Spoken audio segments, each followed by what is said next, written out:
Assalamualaikum warahmatullahi wabarakatuh. Baiklah, di sini saya Rahmat Ilahi dari jurusan Ilmu Al-Quran dan Tafsir akan menjelaskan tentang tren-tren wacana studi Al-Quran dalam pandangan orientalis. Untuk yang pertama, yaitu studi Al-Quran di Barat. Menurut Fazlur Rahman, literatur Barat modern yang mengkaji Al-Quran bisa dibagi menjadi tiga.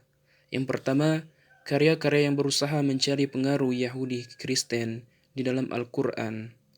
Kedua, karya-karya yang membahas rangkaian kronologis ayat-ayat Al-Quran.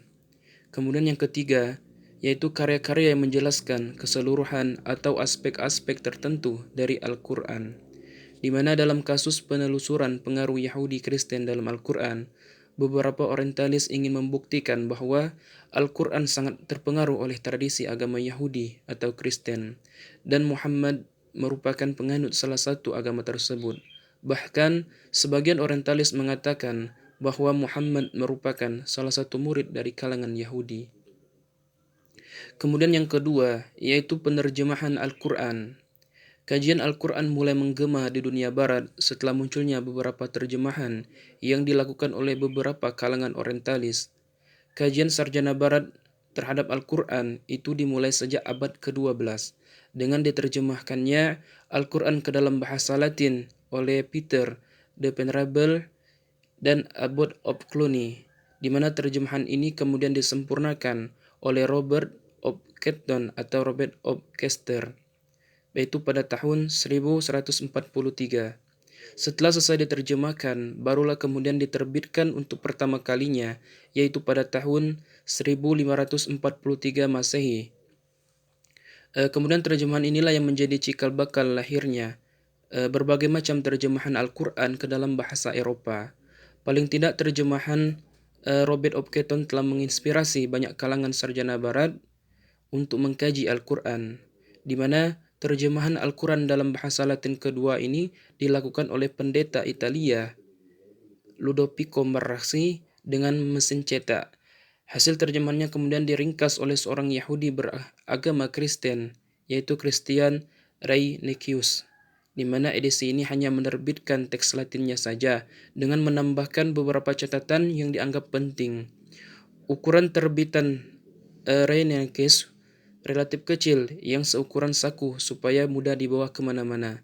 Meskipun kecil, tetapi isinya sangat padat dan berguna bagi para teolog atau sarjana lain yang tidak bisa membaca Al-Quran dalam bahasa aslinya, yaitu Arab, di mana terjemahan Al-Quran dalam bahasa Latin biasanya digunakan untuk tujuan misionaris, seperti yang dilakukan oleh Archbishop Don Rodrigo Jimenez de Rada, yaitu menerjemahkan Al-Quran dengan bantuan seorang Muslim ke dalam bahasa Kastalian, kemudian ke bahasa Latin. Terjemahan ini dikenal dengan sebutan trilingual Al-Quran. Kemudian pada abad ke-18, terjemahan Al-Quran langsung dari bahasa Arab dilakukan oleh orientalis Inggris George Sales yang terbit pada tahun 1734.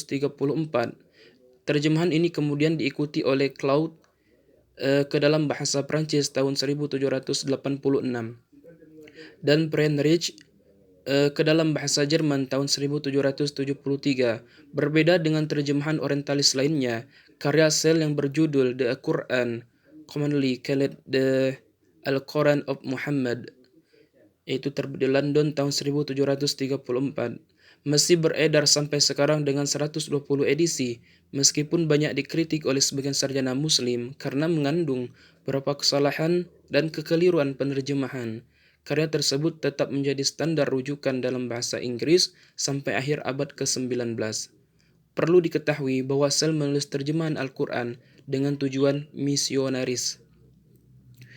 Kemudian Bob Zinn menyebutkan bahwa pada akhir abad ke-19 dan awal abad ke-20, terjemahan Al-Quran mulai muncul ke dalam berbagai bahasa seperti Swedia, Italia, Polandia, Ibrani, Rusia, Portugis, dan Spanyol. Beberapa sarjana barat seperti Richard Baer, Henry Palmer, dan Arthur mulai menerjemahkan Al-Quran sebagai kajian akademik. Menurut Abdullah Said, dalam beberapa hal terjemahan Arbery mendapat penilaian positif dari kalangan sarjana muslim dan non-muslim. Ini menunjukkan bahwa ia menguasai bahasa Arab dengan baik sehingga menghasilkan pemahaman dan terjemahan yang baik pula. Kemudian yang ketiga, yaitu pengaruh Yahudi Kristen terhadap Al-Quran. Salah satu sarjana barat yang mengklaim pengaruh Yahudi terhadap Al-Quran adalah John Wansbrough dalam buku Quranic Studies, Source and Methods of Scriptural Interpretation. Ia mengatakan bahwa Al-Quran bahkan hadis berasal dari hasil kontroversi sektarian Yahudi Kristen dalam kurun waktu lebih dari 2 abad. Hal tersebut secara fiktif diproyeksikan sebagai temuan orisinal bangsa Arab. Bahkan ia mengatakan bahwa doktrin ajaran Islam secara umum, bahkan ketokohan Muhammad, merupakan bentuk pengaruh kependetaan agama Yahudi. Kemudian dalam buku The Original Source of the Quran karya Claire Tisdale, jelas sekali terlihat bahwa secara umum sarjana barat atau orientalis berpendapat bahwa Al-Quran terpengaruh oleh budaya luar Islam. Isi buku tersebut adalah tentang influence of ancient Arabian beliefs and practice, influence of Christianity and Christian apocryphal books, Zoroastrian elements in the Quran and tradition of Islam, the Hanif and their influence over nascent Islam. Kemudian yang terakhir, kajian kritis terhadap Al-Quran. Selain mengkaji Al-Quran, beberapa sarjana barat juga menilai Al-Quran sebagai penuh kepalsuan karena merupakan karya Nabi Muhammad sendiri. Di mana pada tahun atau abad ke-16, seorang guru besar dari gereja Protestan bernama Antonius Wales mengatakan bahwa Al-Quran bukan kitab suci, kitab palsu penuh kontradiksi, kata beliau. Isinya penuh dengan dongeng-dongeng yang diceritakan Muhammad. Al-Quran hanya pantas didengarkan oleh anak-anak. Itu sebabnya Al-Quran tidak dapat dipercaya. Jadi Antonius yang lahir pada tahun 1573 pernah mendirikan sekolah tinggi agama Kristen, Seminarium Indicum. Sekolah ini didirikan di Belanda dan dia sendiri menjadi direkturnya selama 10 tahun. Pendapat Antonius diikuti oleh Gilbertus Faetus yang merupakan seorang guru besar teologi di Utrecht.